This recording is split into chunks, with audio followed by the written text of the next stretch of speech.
My name is Erica, and this is the story of how my life turned upside down in ways I never could have imagined. For over a decade, I'd been happily married to my husband, James.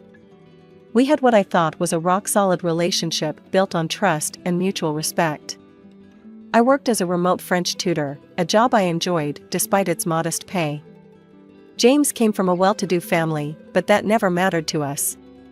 His parents, however, were a different story. Richard, my father-in-law, was an influential executive director at the local hospital. His wife, Margaret, busied herself with various charitable foundations. From the moment James introduced me, they made it clear they didn't approve of me. James had a brother, Michael, who was married to Emily. They had a 13-year-old daughter named Lily. Unable to have children of my own, I doted on my niece, often taking her for weekends and outings. Emily and I had become close over the years. During one of our coffee dates, she confided in me about the family's wealth.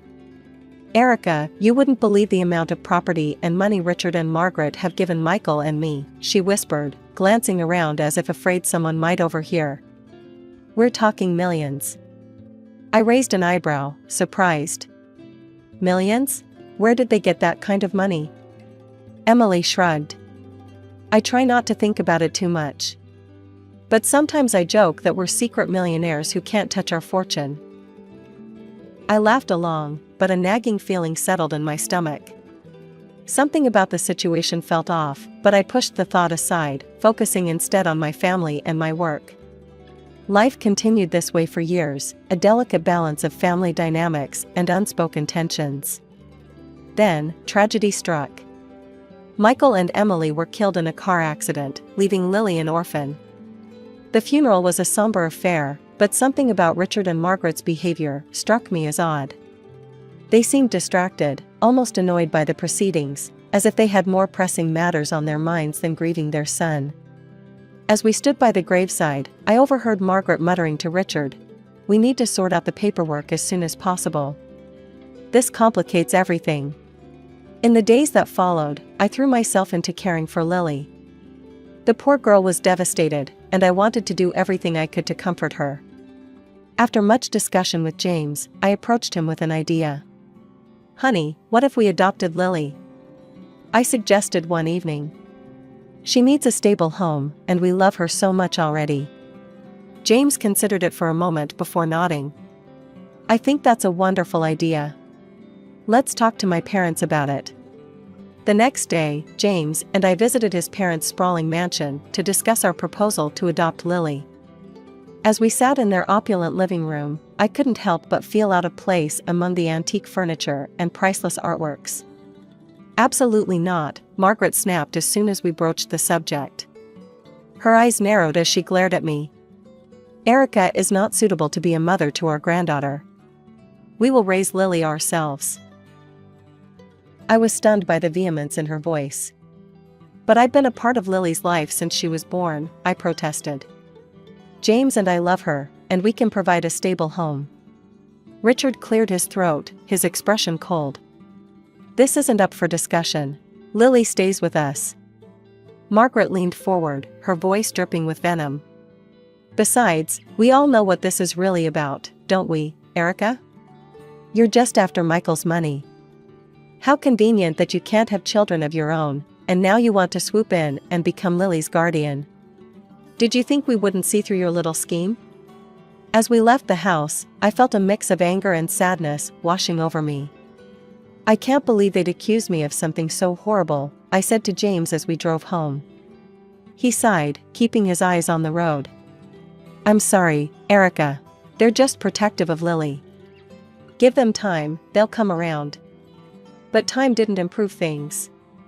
In fact, over the next few weeks, I noticed a change in James.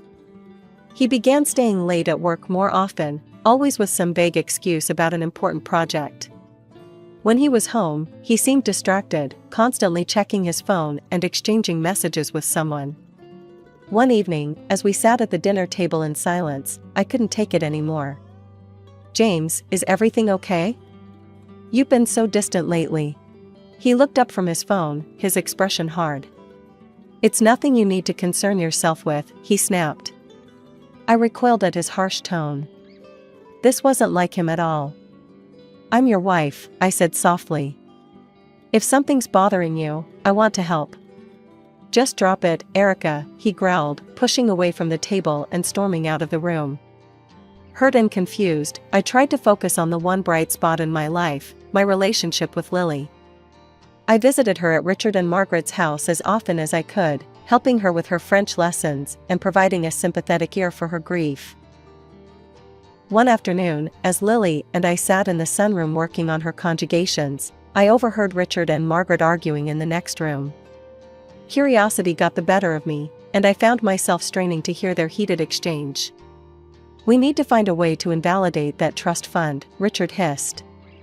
$10 million, Margaret. $10 million that should be ours, not locked away for that girl.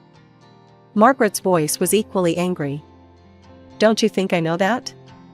I've got the lawyers working on it, but it's not going to be easy. Michael made sure everything was ironclad before he died. I felt my blood run cold. They were talking about Lily's inheritance, the money Michael and Emily had set aside for their daughter's future. And they wanted to take it for themselves. That evening, I rushed home, prepared to tell James everything I'd overheard. But as soon as I walked through the door, I knew something was terribly wrong. James was sitting in the living room, a stack of papers on the coffee table in front of him. We need to talk, Erica, he said, his voice devoid of emotion. I approached James cautiously, the urgency of what I'd overheard momentarily forgotten. James, what's going on? He didn't meet my eyes as he pushed the stack of papers towards me. I want a divorce, Erica. The words hit me like a physical blow. I stumbled back, gripping the edge of the sofa for support. What? Why? James, I don't understand. James finally looked up at me, his eyes cold and unfamiliar. I've met someone else. She's beautiful, intelligent, and from a good family. Everything you're not. Before I could respond, he pulled out his phone and showed me a picture.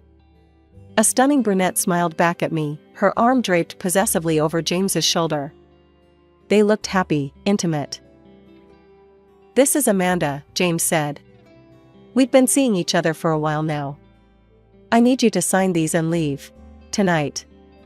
Tears blurred my vision as I mechanically signed where he indicated. I felt hollow, as if someone had scooped out my insides and left me an empty shell. What about the house?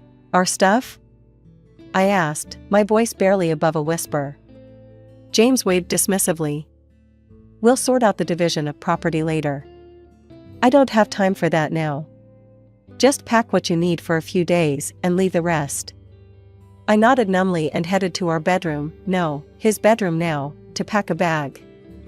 As I threw clothes haphazardly into a suitcase, I heard the front door open. James? Are you home, darling? Did you get rid of her? It was Margaret's voice, sickly sweet in a way I'd never heard before. Yes, Mom, James replied. Erica's packing now. She'll be gone within the hour. Margaret clapped her hands together. Excellent. You must bring Amanda to dinner tomorrow. Your father and I are dying to meet her properly. I retreated to the bedroom, feeling sick. How could they be so callous? So cruel?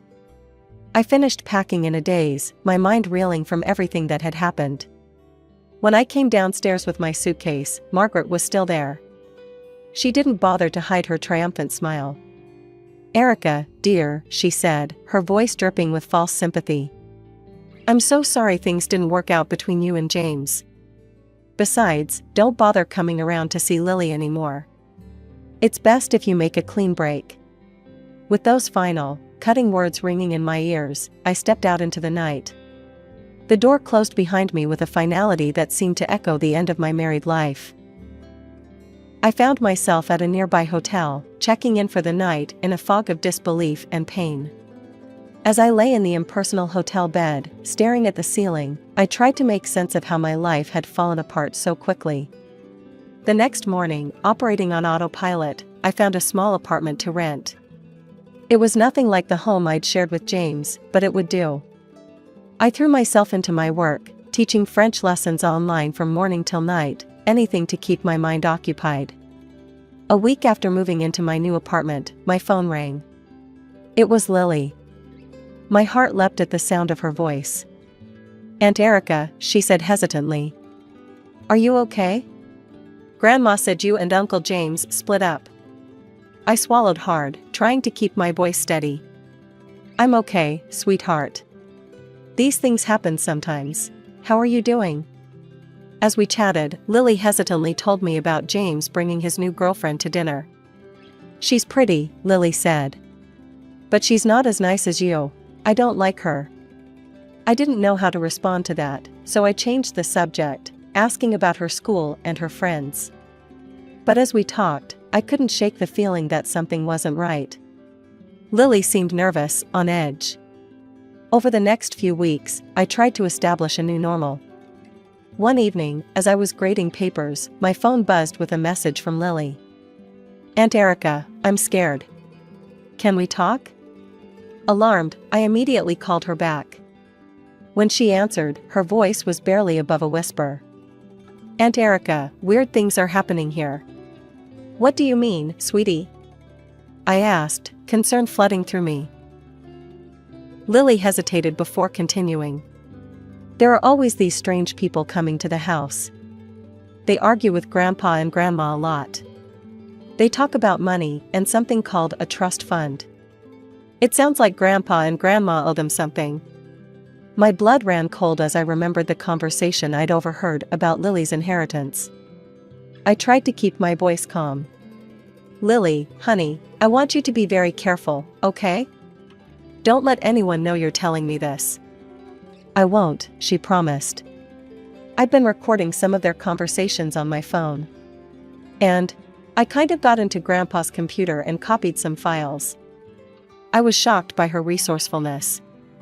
"Lily, that's very clever, but also very dangerous. You need to be careful." The next day, I received an email from Lily. It contained audio files, photos, and documents she'd managed to gather. With shaking hands, I began to go through the material. What I discovered left me reeling. The audio recordings captured heated arguments between Richard and various individuals, all demanding repayment of large sums of money. The photos showed clandestine meetings in dimly lit rooms, with Richard handing over envelopes to shady-looking characters. But it was the documents that truly horrified me. Spreadsheets detailing the production and distribution of counterfeit medicines. Falsified lab reports. Forged prescriptions. It was all there in black and white. As I delved deeper into the files, I uncovered the true extent of the operation. Richard had set up a fictitious pharmaceutical company, using it to supply counterfeit drugs to pharmacies and clinics. Even worse, he was using these fake medicines in his own hospital, bribing doctors to cover up the deception. My hands shook as I closed my laptop. What should I do with this information? Going to the police seemed like the obvious answer, but I hesitated. What if James was involved? And what about Lily?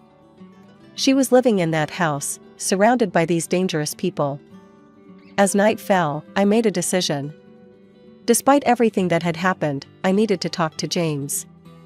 He deserved to know what his father was doing. I picked up my phone and dialed his number, my heart pounding.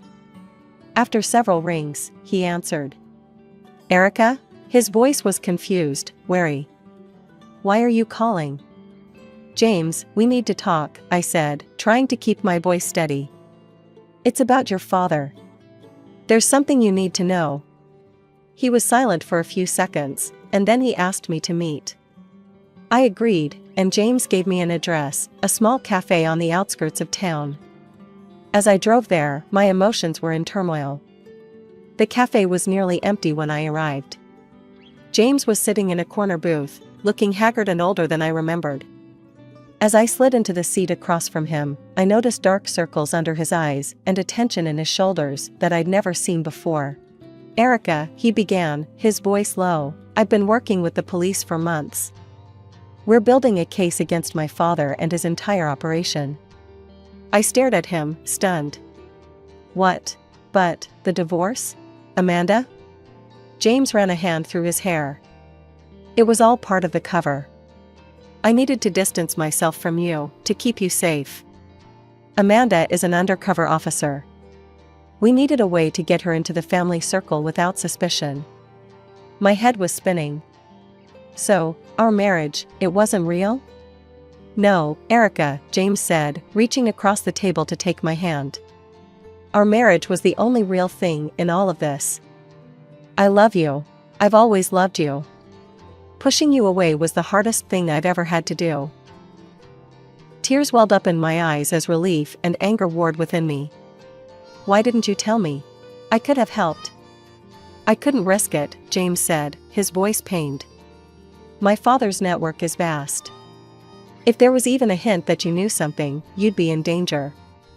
I couldn't bear the thought of anything happening to you. As James continued to explain, I learned the full extent of the investigation.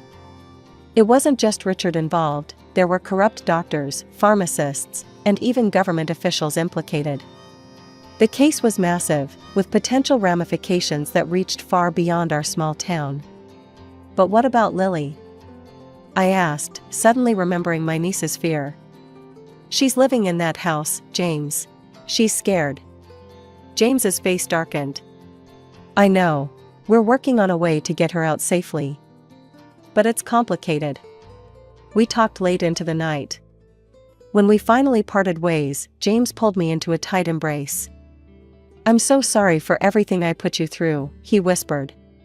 When this is all over, I promise I'll make it up to you.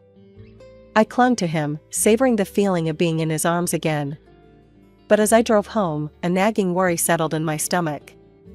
Despite James's assurances, I couldn't shake the feeling that Lily was in immediate danger. The next morning, I was jolted awake by the shrill ring of my phone. Lily's name flashed on the screen, and my heart raced as I answered. Aunt Erica. Lily's voice was a panicked whisper. They're packing. They keep saying they need to get out before it's too late. I sat bolt upright, fully alert now. Lily, listen to me carefully. Are you safe right now? Can they hear you? I'm hiding in my closet, she replied. But I don't know how long before they. Suddenly, there was a commotion on the other end of the line. I heard Lily gasp, followed by the muffled sound of a struggle. Lily? Lily! I shouted into the phone, but the line went dead. Panic surged through me. Without thinking, I threw on some clothes and rushed out of my apartment. I knew I should call James or the police, but there was no time. When I arrived at the house, I saw frantic activity through the windows. Shadows moved back and forth, and I could hear raised voices inside. Taking a deep breath, I approached the front door and rang the bell. For a moment, everything went quiet.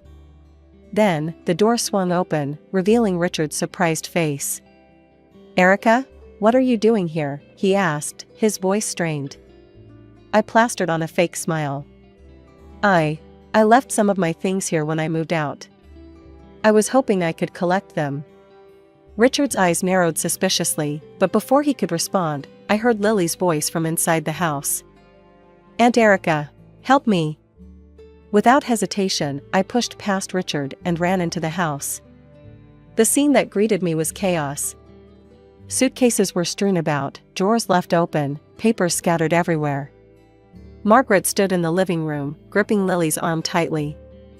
Let her go, I demanded, my voice stronger than I felt. What happened next was a blur. Richard lunged at me, but years of yoga had made me quicker than he expected. I dodged his grasp and made a dash for Lily. Margaret, in her surprise, loosened her grip, and Lily broke free, running towards me. We almost made it to the door when I felt a sharp pain in the back of my head. Richard had grabbed a heavy bookend and struck me. I stumbled, my vision blurring, but I managed to push Lily towards the door. Run, Lily! Get help! I shouted as I fell to my knees. The last thing I saw was Lily's terrified face as she ran out the door. Then, darkness engulfed me. I don't know how long I was unconscious. When I came to, I found myself bound to a chair in what looked like Richard's study. My head throbbed, and I could feel something warm trickling down my neck, blood. Richard paced the room, running his hands through his hair. "We need to leave now. Before the police arrive." "What about her?" Margaret gestured towards me.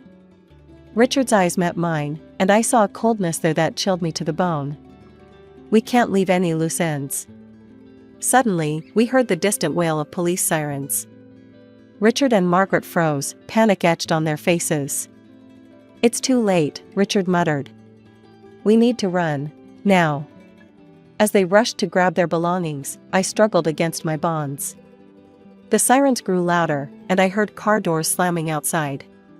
Richard and Margaret were shouting at each other now, their carefully constructed facade crumbling in the face of imminent arrest.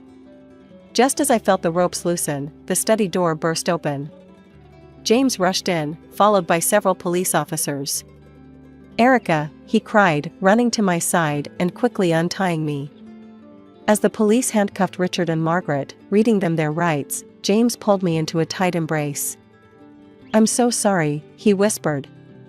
"When Lily called me, I came as fast as I could." I sagged against him, relief washing over me. "Lily? Is she safe?" James nodded.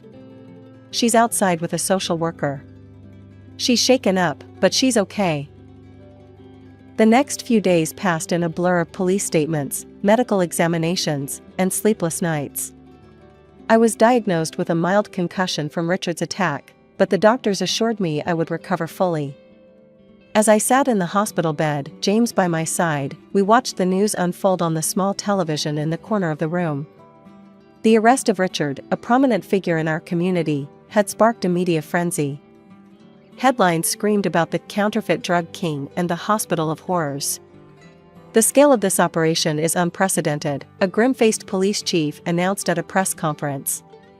"We're looking at hundreds of millions of dollars in damages, and countless lives put at risk." As we were listening to the news, reliving the traumatic events, a knock at the door interrupted us.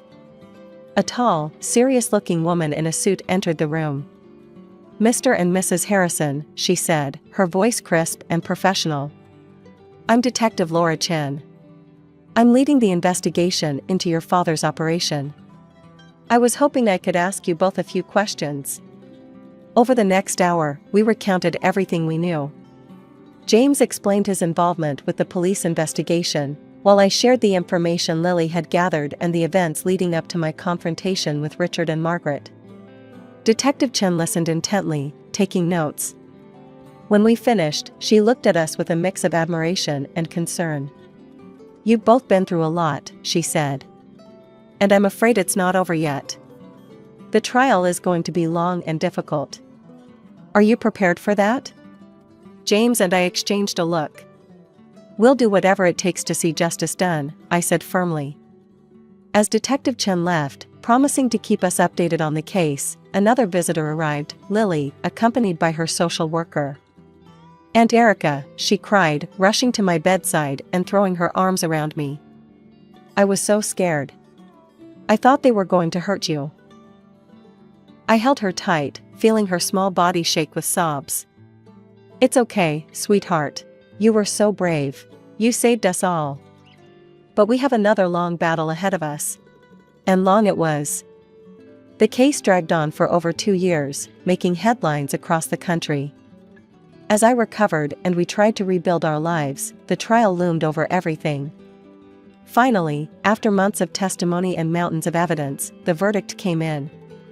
Richard and Margaret were sentenced to lengthy prison terms.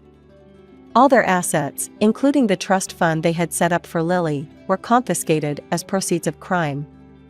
As we left the courthouse after the sentencing, I felt a strange mix of relief and sadness. Justice had been served, but at what cost? So many lives had been destroyed, including those of people I had once considered family. After the dust settled from the trial, James and I focused on rebuilding our lives. The most important part of that was Lily. We'd grown so close during the ordeal, and now it was time to make it official. The adoption process was a whirlwind of paperwork and interviews, but finally, we stood before a judge who declared us Lily's legal guardians. As we left the courthouse, Lily between us holding both our hands, I felt a surge of emotion. "We did it," I whispered to James, tears in my eyes. He squeezed my hand. "We're a real family now." With guardianship came the responsibility of managing Lily's inheritance from her parents. It was a daunting task, but we were determined to do right by her. "What do you think about renting out the house?" James suggested one evening as we pored over financial documents. I nodded. "Good idea. We can put the rent money into a savings account for her college fund." We threw ourselves into the task, finding reliable tenants and setting up a separate account for Lily's future. It felt good to be planning for her future, to be giving her the stability she deserved after everything she'd been through. As we settled into our new normal, James approached me one night with a nervous energy about him. "Erica," he began, taking my hands in his. "These past few years, they've been hell. But they've also shown me how strong we are together. I was wondering, would you marry me again?" I laughed, tears springing to my eyes. "Are you kidding? Of course I will." We decided on a small ceremony, just close friends and family. The day arrived, bright and clear. As I slipped on my bright blue dress, a color of hope and new beginnings, I felt a sense of excitement I hadn't experienced in years. Lily knocked on the door, already in her bridesmaid dress. "Aunt Erica? You look like a princess." I twirled for her, feeling light and happy. "And you look absolutely beautiful. Are you ready to go?" She nodded eagerly, taking my hand. As we walked down the aisle together, I saw James waiting for me, his eyes shining with love. It felt like our first wedding all over again, but better, because now we knew what we could overcome together. The ceremony was simple, but beautiful. As we exchanged vows, I looked out at our small gathering of loved ones, at Lily beaming beside us, and I knew that this was exactly where I was meant to be. At the reception, James pulled me close for our first dance. "How does it feel to be Mrs. Harrison again?" he murmured in my ear. I grinned up at him. "Even better than the first time." Later, as I watched Lily twirling on the dance floor with her friends, I felt a deep sense of contentment. Our path hadn't been easy, but we'd made it through. We were stronger for it. The next week, I was back at work, tutoring my French students online. Life had returned to a kind of normal, but it was a new normal, one filled with love, laughter, and the joy of our little family.